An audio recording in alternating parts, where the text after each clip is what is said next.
makita natin sa buong bansa at sa buong daigdig ang mga Pilipino ay hindi magnanakaw. Si Marcos o si Romualdez at ang mga galit ng politiko, sila ang magnanakaw. Kasagwat ang mga kriminal na kontraktor at dahil yan, sisimulan natin bago sa Tony David ng ating Lois Barrage na magmumula sa panawagan ang tao, ang bayan, gayon malawan. Ang tao, ang bayan, gayon malawan. Ang tao, ang bayan, gayon malawan. Ang Lois Barrage, 1 minute, hanggang sa Tony David.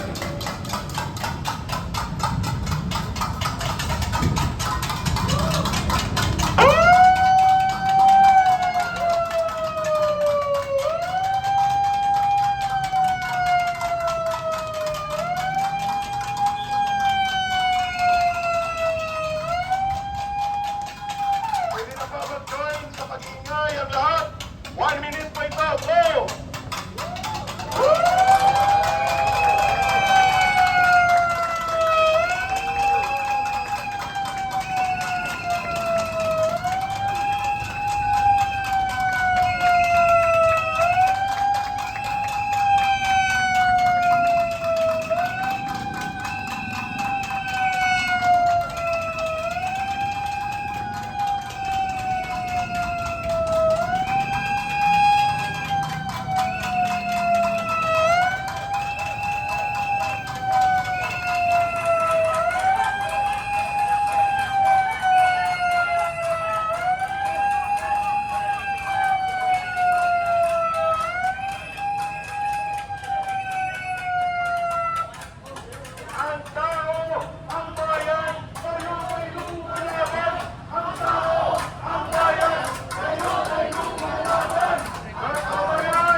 At kasama natin ngayon ang grupo nila former congressman, pero hindi po ito na-involve sa flood control project.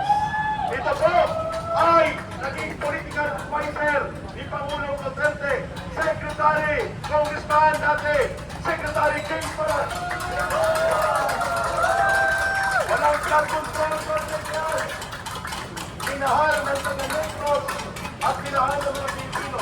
Bago po, ang gano'n ng grupo, Retired General Pilisado, General Simoy. Ayan, nandiyan sila Kevin Gitlan. At si Agent ng Bayan, A.M. Morales.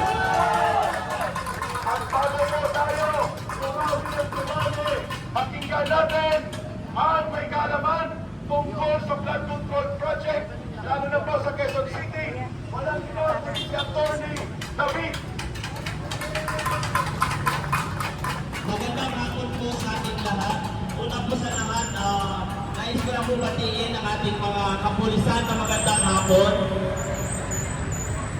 Magandang hapon po.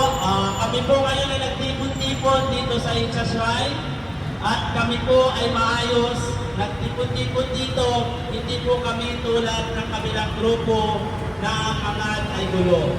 Kami po nagtipon-tipon dito upang ilabas ang aming sama ng loob sa ating gobyerno. No? Una sa lahat, ako si Atty. David from Quezon City, 3rd District.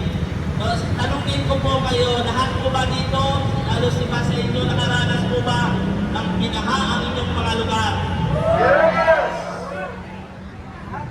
Hindi lang po siguro Metro Manila ang pinamaha. Ngayon, natuklasan na po ang tunay na may sala sa flood control project. Sino po ang may sala sa flood control project natin? Ang unang may sala po ng ating flood control project ay ang ating mahal na Pangulo. Sapagkat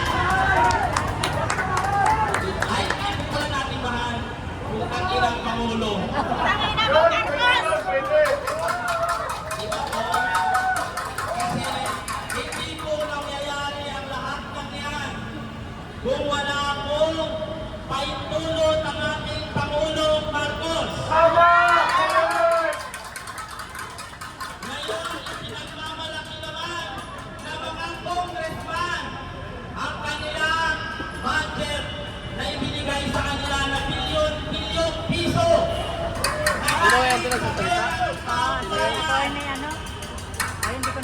Ang tanong ngayon, yung bilyon-bilyon ng pera ng taong bayan ngayon na para sana sa flood control project, saan po napunta?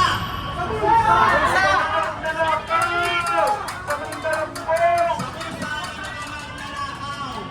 Pero ulitin ko po, sino po ang main player ng flood control project na ito? Ang pinaka-main player po na tinatakpan nila kung saan napupunta ang pera ng taong bayan ay nasa kay Lisa Arneta Marcos. Sapagkat si Lisa Arneta ang nagdidikta kay Martin Romualdez para kukurakot ng pera ng tao ng bayan. Ngayon naman, itong si Martin Romualdez ay uutuin si Saldico para gumawa ng paraan para makakuha ng maayos na pera ng taong bayan. Ngayon, tanungin ko sa inyo, nasaan na si Saldico? Kaya po siya, ito po ang tanong ko sa inyo. Nung nalaman po ba ang flood control project, nung pumutok, nandito pa po si Saldico. Pero nung nalaman na iimbestigahan na, biglang nawala si Saldico. Ngayon, gumawa ang ating mga bulok na congressman na naman ng committee para sa flood control project. Kayo po ba naniniwala sa kanilang pag-iimbestiga? Sapagkat walang karapatan sila mag-imbestiga sa flood control project sapagkat sila ang may gawa. Sila ang may akda ng flood control project na yan. Mga magnanakaw! Mga congressman na mga magnanakaw. Lahat po ng mga congressman na yan na umuupo ngayon sa committee na yan, lahat po na yan ay nakakulimbat ng pera ng taong bayan. Lahat ng mga yan ay magnanakaw. Una po sa lahat, sabihin ko po sa inyo, hindi po tayong pwedeng idemanda dahil sinabihan natin silang magnanakaw. Karapatan po natin yun na magsabi sa kanila sapagkat sila ay public service o public servant. Correct. Naglilingkod sa taong bayan. Correct! Karapatan po natin na sabihin sa kanila kung ano ang nasa sa loobin natin. Huwag po tayo matakot sa mga congressman na yan. Sapagkat tayo din po ang nagluklok sa kanila. Tayo din po ang aalis sa kanila. Kaya ngayon, kung nanonood man ang mga congressman na yan, mahiya naman kayo. Mga walang hiya, hiya kayo! Umalis kayo dyan sa committee na yan. Lumayas kayo! Imbestigahan ninyo ang inyong mga sarili. Kung saan ninyo dinala ang pera ng taong bayan. Kami po sa Quezon City ay lubos na naapektuhan ng flood control project na yan. Hey! Dati po, kahit ang Baguio, Ondoy o Yolanda, halos hindi po kami mabaha. Pero ngayon, konting lakasan ng ulan, grabe na po ang baha. Lubog po ang mga sasakyan, bubong na lang po ang nakikita. So ngayon, para naman po sa mga congressman sa 3rd District, anong ginawa ninyo sa pera ng flood control project? Pinulsa ba ninyo? Malamang binulsa kasi wala naman talagang flood control. Ito pa po mga kababayan, naniniwala ba kayo na sasabihin ng mga local government na wala silang kinalaman doon sa flood control project na yun? Imposible po yan kasi sakop mo yan, karapatan mong imbestigahan. Siguro, alam mo na, nalagyan naman. Kaya yun, tumahimik si Mayora. Wala pa akong tinutukoy na mayor dito. Kung narinig ni Mayor Joy to, I love you.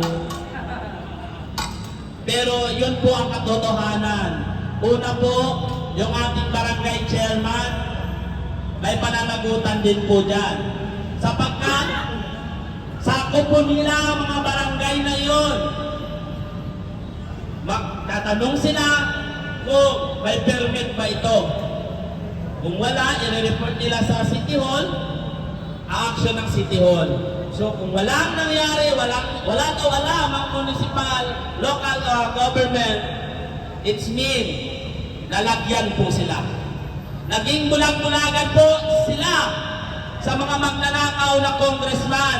Nakaawawa po ang taong bayan na ang tax natin, bago pa mapunta sa atin ang sahod natin ay kaltas na nila. Tapos dadalhin lang nila sa walang hiya ang pera ng taong bayan. Mahiya naman kayo mga congressman! Mahiya naman kayo, Lisa Marcos! Makapal na masyado ang mukha mong putang ina mo! Habang ang mga tao nalulubog na sa baha, kayo naman nalulubog sa yaman ninyo. Ipamahagi ninyo ang perang ninakaw nyo sa taong bayan. Huwag ninyong pagtakpan ang mga taong magnanakaw sapagkat alam ninyo na kayo'y magnanakaw din. Yun lamang po at maraming salamat po sa inyo. Maraming salamat sa mga